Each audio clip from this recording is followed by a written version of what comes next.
The chair announces the appointment of the following escort committee for the speaker-elect. The clerk will read the committee. Escort Committee for Speaker-elect. Smith, Chair. Campos, Gates, Gervin Hawkins, Hefner, Hernandez, Jaton, Leach, Manuel, Meyer, Oliverson, Patterson. The committee will meet in the back hall to the right of the chamber immediately, please. The chair recognizes the Honorable Jeff Brannick, County Judge of Jefferson County, to administer the oath of office to the speaker-elect. Place your left hand on the Bible and raise your right hand and repeat after me. I, Dave Phelan.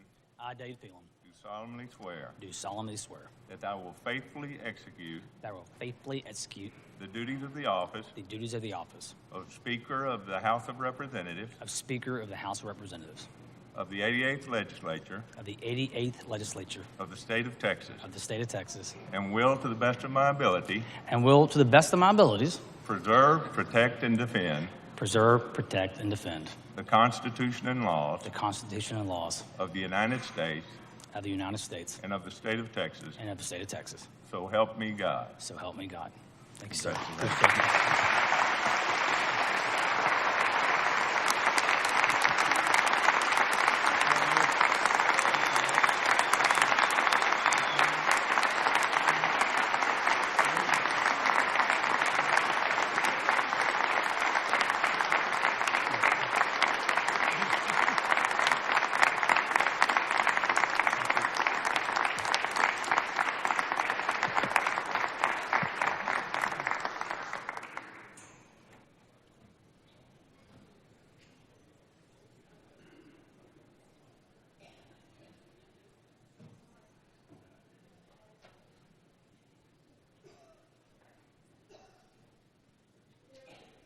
The chair recognizes the Honorable Morgan Meyer of Dallas County for the introduction of the Speaker's family.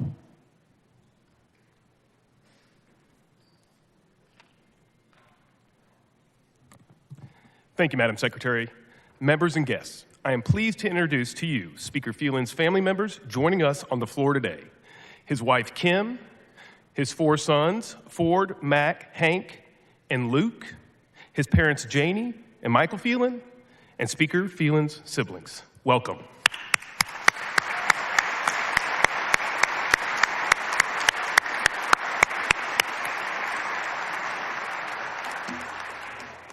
And now, fellow members and honored guests, it is my privilege to introduce to you the Speaker of the House of Representatives of the 88th Legislature, the Honorable Dade Phelan of Jefferson County.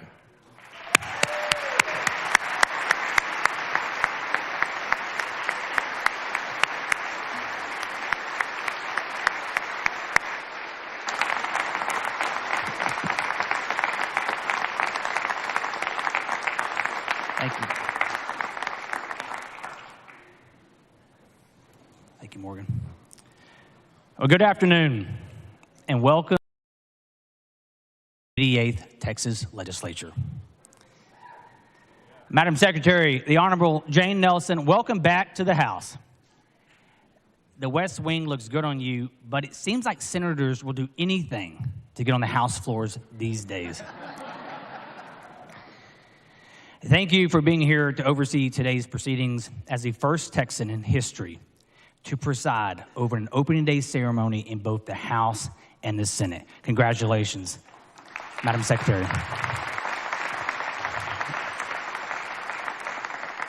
And to Cody, Angie, Tracy, Shelby, John, and Tony, thank you. I hope to live up to your words of support, and I cannot do this job without friends like you at my side.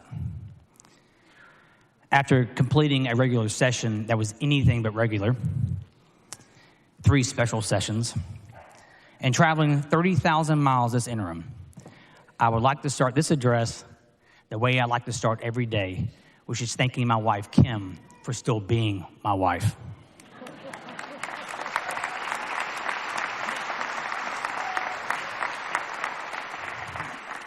In addition to being an amazing wife, she's a loving mother to our 4 boys, an accomplished attorney, an advocate for juvenile justice reform, a leader on mental health awareness and education.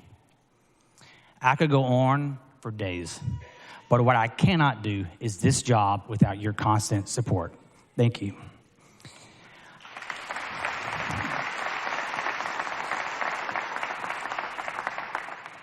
Who's texting me right now? Please stop. Really? I'd also like to thank my 4 sons, Ford, Mac, Hank, and Luke. Thank you, boys.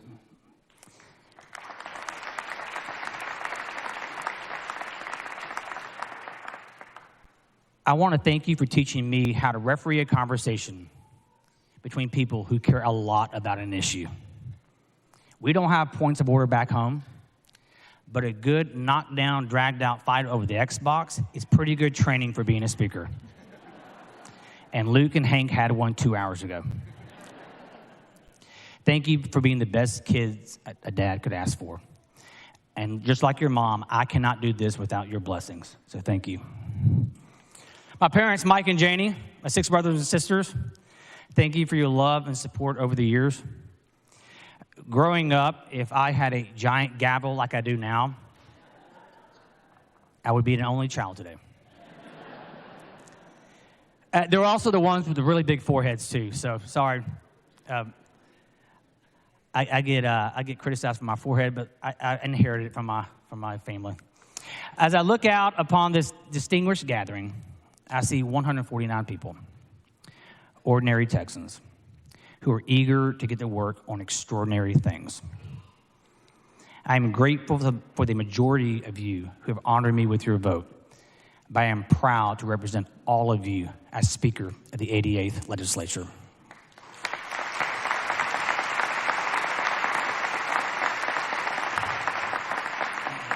I also see your beautiful families, friends, and supporters. Let us not forget the sacrifices they have made to get you where you are today. Texas appreciates you. Members, let's give them a round of applause.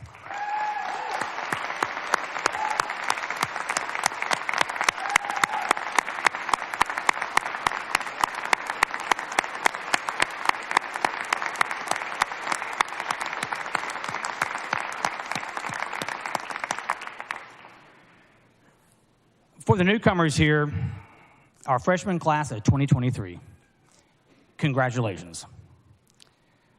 Words of caution. Please do not confuse this body with the one in Washington, D.C.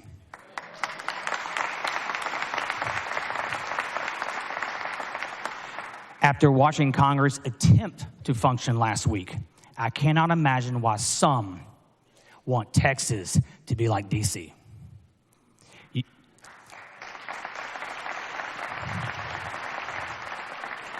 New members, you now are in the Texas House of Representatives, part of a historic assembly.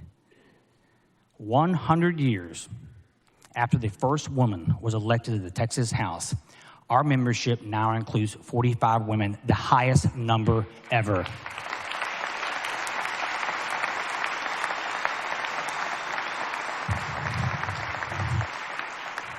And all of us represent 150 unique populations from the cities, the suburbs, and the countryside. 194,000 strong in each district. And while our districts are certainly unique, they have one thing in common. They have trusted us to be their voice. And that is what we will do for the next 140 days. One day at a time, one issue at a time, one bill at a time. All that work will be rooted in one of the most fundamental, necessary elements of this institution, the Texas House Rules. As the most deliberative body in this nation, our rules matter. And my advice to new members is to know them, love them, and be certain we will enforce them. Because our rules keep the game fair, but they do not dictate the outcome. We will have divisions, every session does, but that division does not have to define us. Let the political fires that have raged compel us to come to the table for a solution, not flee from our responsibilities. There will be countless outside voices, not from your district, not from this state, that seek to control our conversation, and they will be plenty loud. But the conversations that matter to us, the conversations that matter to our constituents, happen in here. They happen in this room, in the Texas House. We do our work together here. And when we do that, we might just be surprised to find out how much we have in common. We can find our first patch of common ground in the most fundamental element of society, the family. If we are going to be a family-focused house, and I do hope we will be, we must take a long look at what matters to Texas families. Fortunately, everyone here has spent the better part of a year on the campaign trail, hearing directly from our constituents. And like you, I've heard some very straightforward concerns from the families in my district.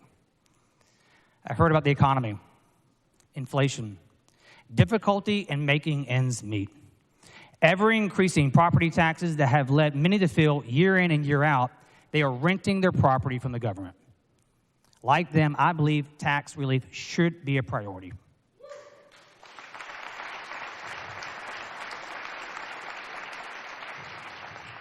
But time and time again, we have seen the legislature provide some form of property tax relief.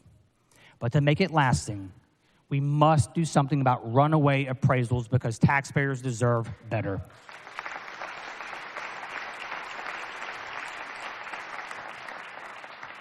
My constituents also talked about the need for quality health care at a reasonable price for families and businesses. They appreciate the process we made last session, tackling the cost of prescription drugs and health plans, pricing transparency, improving outcomes for women and children, but they need us to do much more. So we're going to continue the momentum by giving patients greater control over their health care as well as better access.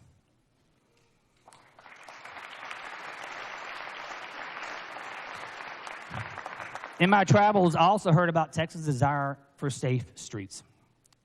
During the 87th, we reset the national conversation on criminal justice. We showed it's possible to improve public safety while defending the rights of the accused and offering second chances when deserved. We led the nation in decreasing incarceration rates, reducing recidivism, and facilitating reentry. We have proven you can be tough on violent criminals while also making the criminal justice system work better for non-violent offenders. And that is what we will continue to do.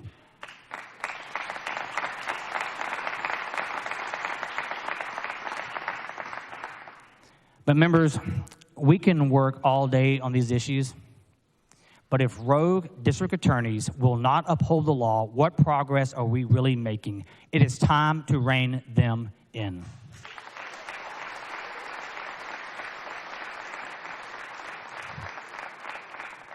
Our constituents also want roads that can move them in a timely manner, from their home to their job, to their child's school, to their place of worship. Texans want a reliable supply of water, resiliency from flooding, dependable energy, and high-speed internet across this great state. They want exceptional schools with exceptional teachers. With a once-in-a-lifetime budget surplus, now is the time to put a down payment on the future of Texas.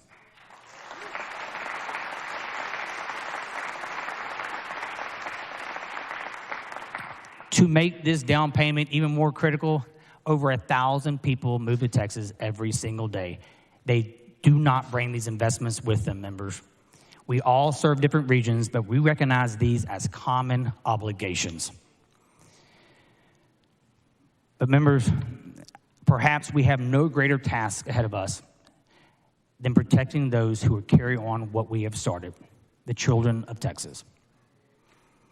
I created the Select Committee on Youth, Health, and Safety last session to examine the issues facing our children.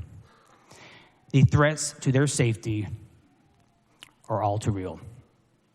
Child trafficking, violence in schools, bad actors seeking to exploit their innocence, and social media companies that prey on the insecurities of children, leaving them vulnerable to exploitation, sexualization, and indoctrination. Members, we must stand up for the children of Texas.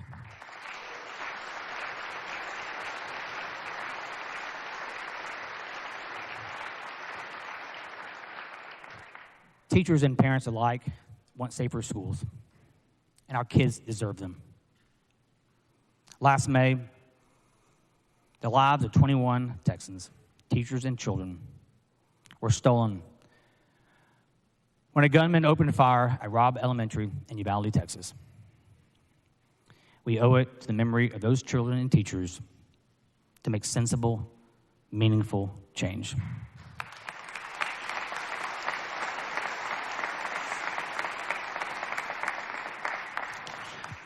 I want to thank the families of Uvalde for inviting me to meet with them just last week. Having heard from them directly and taking into account the findings of our investigative committee, we have insights to inform our decision. This is going to be an especially tough conversation, but this body has proven capable of handling conversations like this in the past. I am confident we will do so again.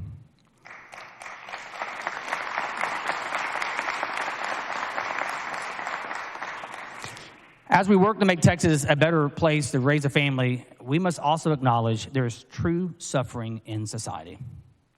And we have to make those things better, those families in those toughest situations.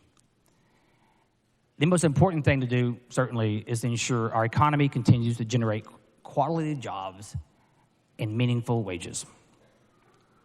After all, an opportunity to provide for one's family is a powerful motivator, no matter where one is in life. At the same time, let us not forget people who need more than a job. Even with a vibrant economy, a single parent who can work, afford childcare, healthcare, transportation, and housing is indeed rare. How can we improve their lives and their children's futures? Tax-free diapers, wipes, and other childcare supplies is a great start. And so is ensuring health coverage for new moms that lasts not 60 days, not 60 months, but an entire year.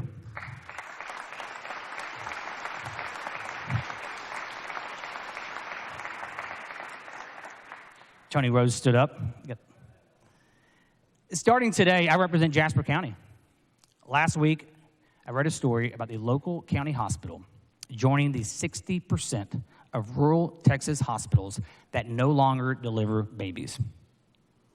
Mothers in rural areas now face hour-long drives for basic services. We should not leave this session without a firm commitment to reversing this trend. Because in my dictionary, the definition of pro-life includes ensuring access to affordable health care for all, especially Texas mothers and their babies.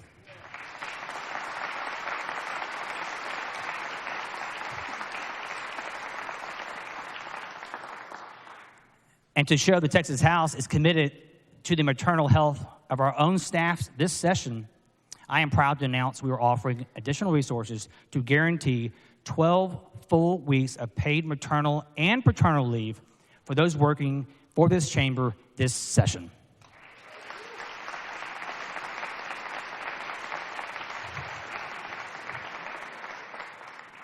Members, our names may be on the door, but the men and women who serve in our Capitol and our district offices are the ones who do the heavy lifting. We must provide an environment that respects them and recognizes their value. With rapid inflation, let's also retain them by finally increasing their salaries.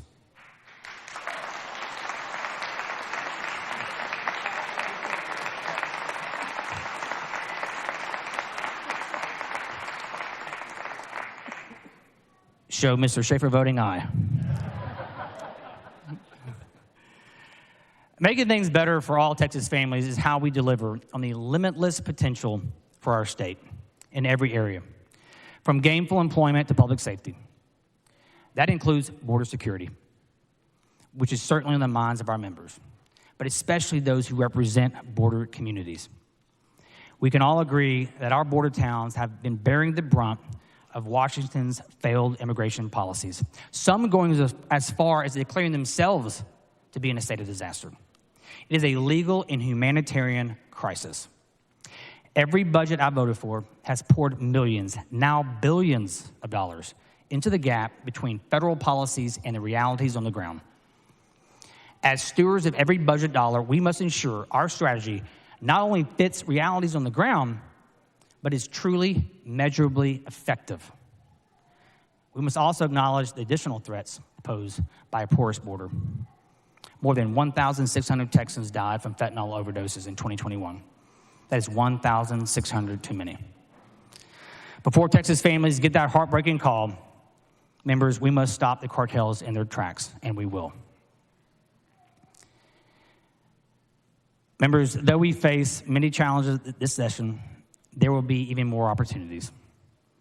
The work is hard, but it is worthwhile. The work is demanding, but it is noble.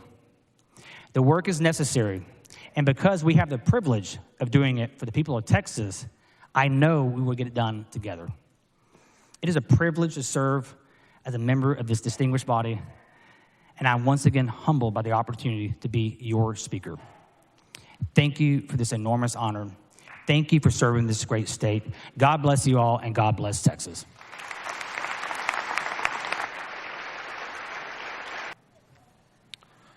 Motion in writing by the Honorable Will Metcalf of Montgomery County. Mr. Speaker, I move to authorize the Speaker to appoint 2 committees of 5 members each, one to notify the Senate and one to notify the Governor that the House is organized and prepared to transact business. The question occurs on adoption of the motion. Is there any objection? The chair hears none. The motion is adopted.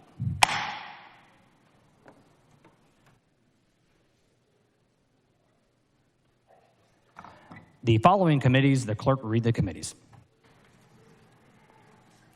Committee to notify the Senate, Keith Bell of Kaufman, Chair. Bales, Dean, Dutton, and Guetta. Committee to notify the Governor, Ed Thompson of Brazoria, Chair. Allison, Guillen, Noble, and Swanson. The committee to notify the Senate shall assemble in the rear of the House chamber to carry out its duties. The committee to notify the Governor shall assemble in the back hall of the House to carry out its duties.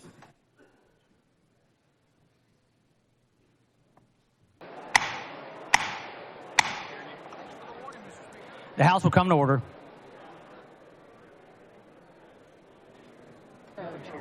Mr. Doorkeeper.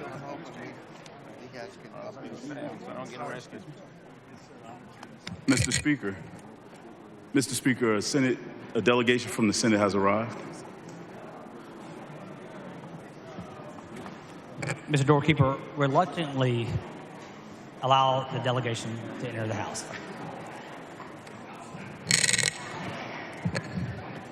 Mr. Speaker.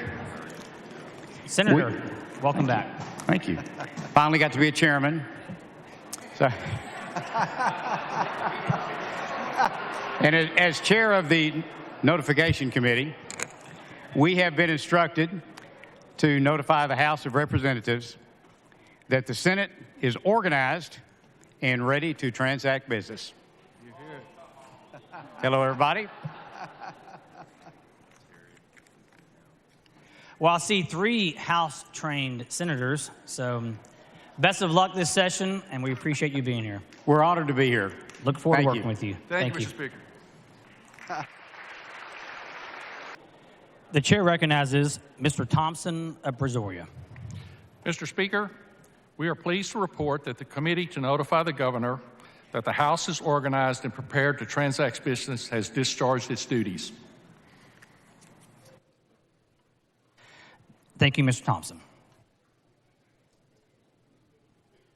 Mr. Speaker, we are pleased to report that the committee to notify the Senate that the House is organized and prepared to transact business has discharged its duties.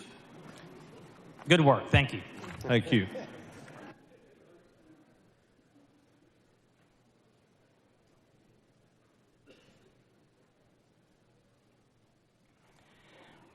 It is my privilege to welcome to the House the Honorable Greg Abbott, Governor of Texas, and First Lady Cecilia Abbott.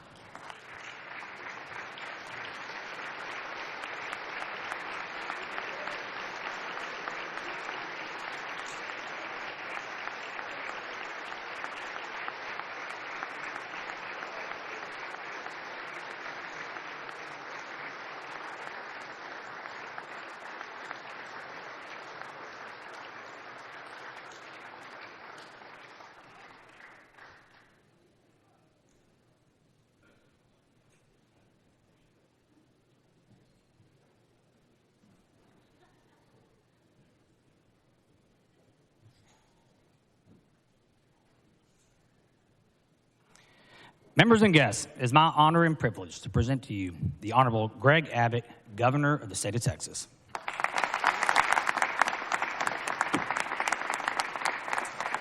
Thank you all very much. Yeah, please be seated. Speaker, I want to thank you very much for your warm welcome. Congratulations to you on your re-election and reselection as Speaker of the House of the great state of Texas.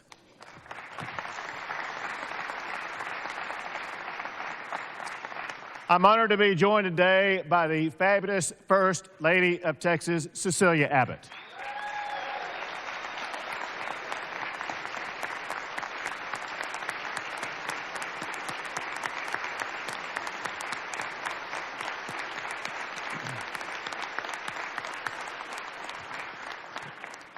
I'm also extraordinarily proud to be joined in this chamber by somebody who has already made such a terrific difference for the state of Texas, but is now launched into another pathway to do even more for our great state, and that is our new Secretary of State, Jane Nelson.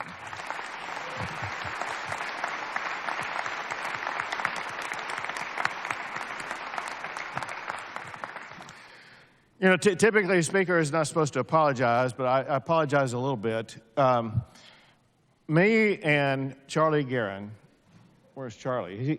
He was napping over there. So we were at the game last night. I'm still wearing purple, and I think I went to bed at something like 5 o'clock with a tired voice. Yelling made no difference to the Georgia Bulldogs last night, I can tell you that much. But listen, I'm proud anytime Texas is represented for being the very best, whether it be college football or economics or whatever. And so, win, lose, or draw, I'm extraordinarily proud of TCU representing our state in the national championship game.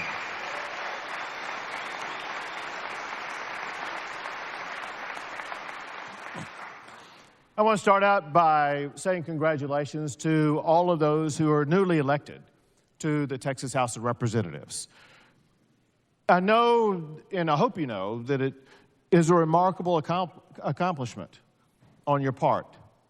You've been through a crucible that you may never have experienced before. Winning people to vote for you, being attacked, going through the challenges of getting people to elect you to represent them, representing the great state of Texas. All that hard work, all the effort that you put in got you to this moment and to the seat that you're in today. But to put it in context, all it really did is get you to the starting line. The process begins today for you to embark upon your service for your constituents, reflecting their ideologies, their preferences, to make sure that their voices will be heard through you on the Texas House floor. I also want to congratulate those who were reelected. Think about this concept. You've been here, you've voted here, you've worked here, you sweated here. And when you went through the process of getting reelected, that was a reaffirmation by your constituents. thanking you for the job that you've done, saying you've done such a good job. We want you to go back and represent us again. Tremendous honor all the way around. So I'm proud of all of the members of the Texas House of Representatives for going through what you did go through to make it to this moment today. And I want you to know, having been at this dais for multiple sessions now as we embark upon a new session, I have never been more excited about the beginning of a session than I am this year. And there's several reasons for that. One is, more than any other year, we are situated with an extraordinary opportunity to not only address the needs and challenges of our fellow Texans, but also to advance both the state and the lives of our fellow Texans more than any other session that we've ever had. Second, we are blessed with a once-in-a-generation opportunity to put our state on a course of unassailable excellence for generations to come. One of the reasons that you all are well informed about why we are situated that way is because of the $32.7 billion surplus that we have.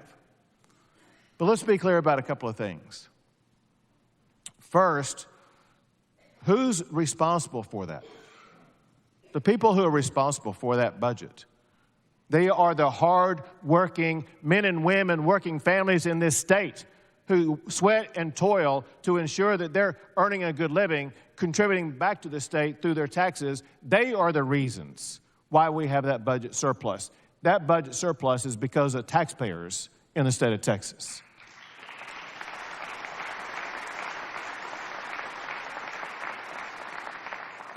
There is another reason. Another reason is because Texas and our policies, they are attracting so many people here from other states.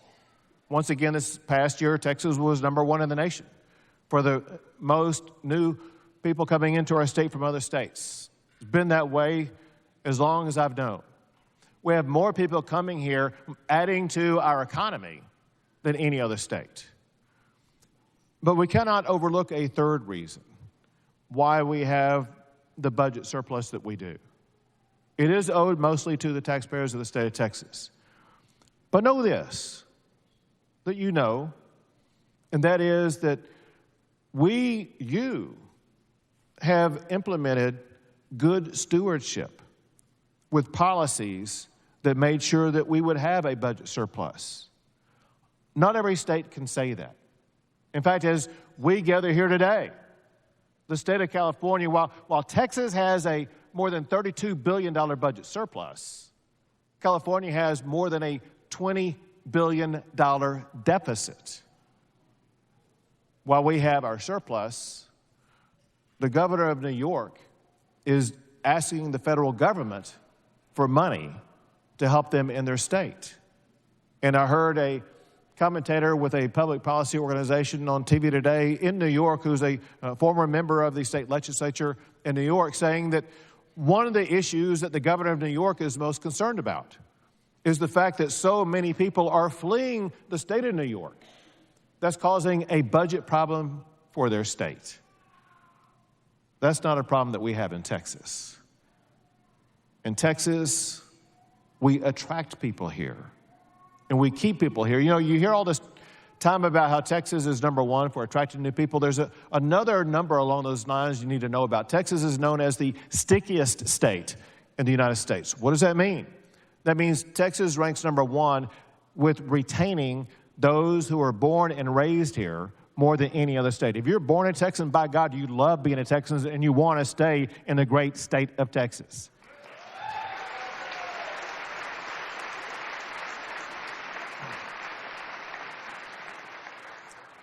And I'll tell you one last reason why I'm very excited for this session.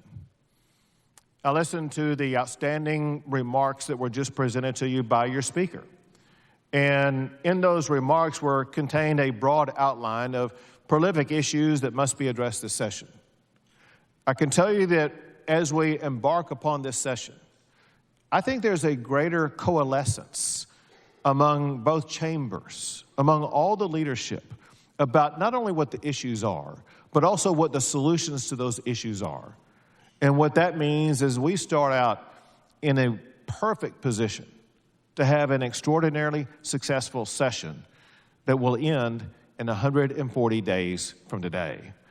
So as we embark upon this profound effort, I wish you Godspeed, and I ask that God continue to bless the great state of Texas, and that Texas remains the greatest state in the greatest country in the history of the world.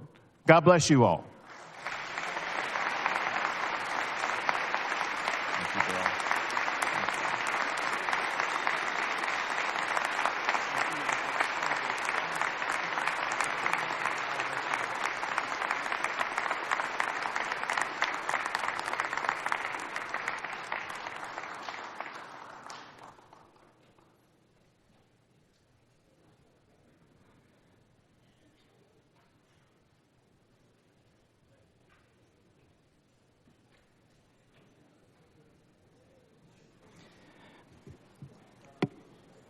The following motion in writing, the clerk will read the motion. Motion in writing by the Honorable Will Metcalf of Montgomery County. Mr. Speaker, I move that staff members employed by the House committees at the end of the 87th legislature continue to be employed by the House subject to available funding until standing committee assignments have been made for the 88th legislature. The question occurs on the adoption of the motion. Is there objection? Chair hears none. The motion is adopted.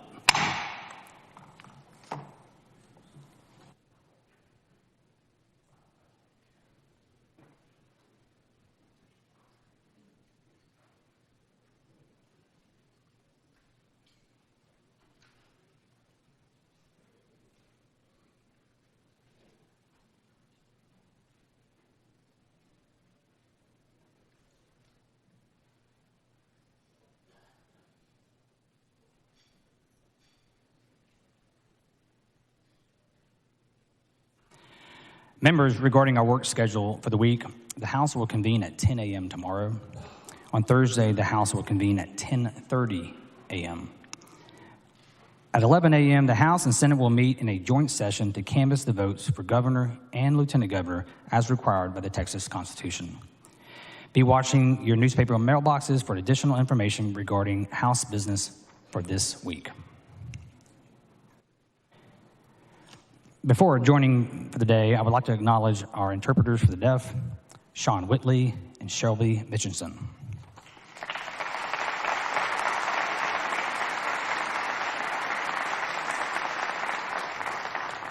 And our doctor of the day, Dr. Emily Briggs of New Braunfels.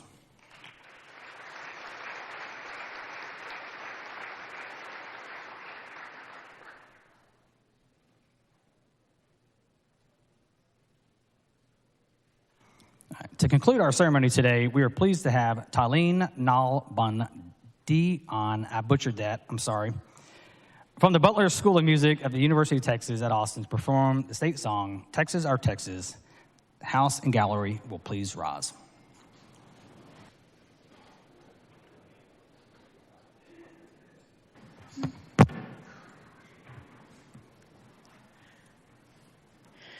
Texas, our Texas, all hail the mighty state. Texas, our Texas, so wonderful, so great, boldest and grandest, withstanding every test. O empire wide and glorious, you stand supremely blessed.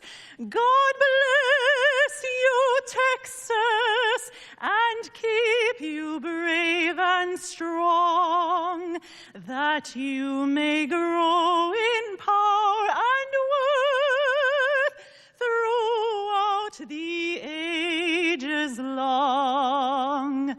God bless you, Texas, and keep you brave and strong, that you may grow in power and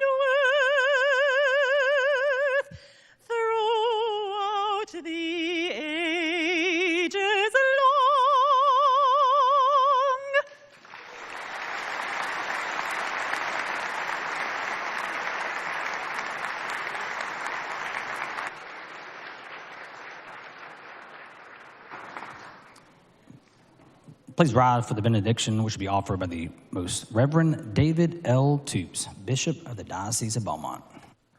I will end with the beautiful and brief benediction that God gave to Moses, the great lawgiver, and told his brother to bless the people thus. The Lord bless you and keep you. The Lord make his face shine upon you and be gracious to you. The Lord lift up his countenance upon you and give you peace. La bendición de Dios Todopoderoso, Padre, Hijo y Espíritu Santo descienda sobre ustedes y permanezca para siempre. And the people said, Amen.